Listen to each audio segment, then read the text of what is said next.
جیسا کہ ہم نے اکثر سنا کرتے ہیں کہ فلاں جگہ پر فلاں شخص زندہ ہو گیا، اس نے مرنے کے بعد کا حال سنایا اور پھر مر گیا۔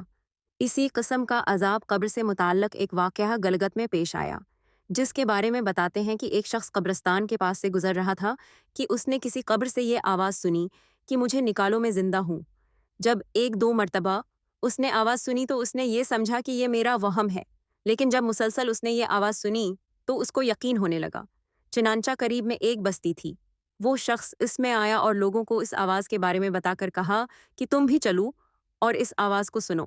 چنانچہ کچھ لوگ اس کے ساتھ آئے، انہوں نے بھی یہی آواز سنی اور سب نے یقین کر لیا کہ واقعی یہ آواز قبر سے آ رہی ہے۔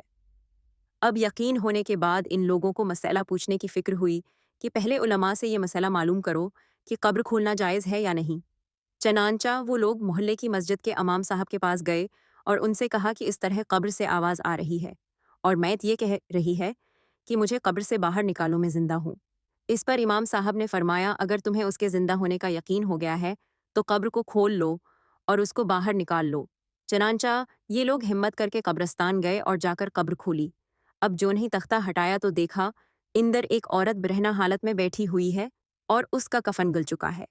پھر لوگوں نے کہ وہ عورت کہہ رہی ہے، جلدی سے میرے گھر سے میرے کپڑے لاؤ، میں کپڑے پہن کر باہر نکلوں گی۔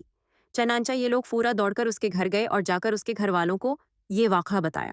اس کے کپڑے چادر وغیرہ لے کر آئے اور لا کر کے اندر پھینک دیے۔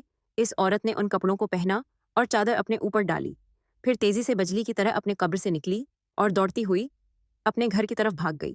گھر جا کر اس عورت نے ایک کمرے میں چھپ کر اندر سے کنڈی لگا لی۔ اب جو لوگ قبرستان آئے تھے دوڑ کر اس کے گھر پہنچے، ان کو وہاں جا کر معلوم ہوا کہ آسا کی اس نے اپنے کمرے کے اندر سے کنڈی لگا رکھی ہے۔ ان لوگوں نے دستک دی کہ کنڈی کھولو۔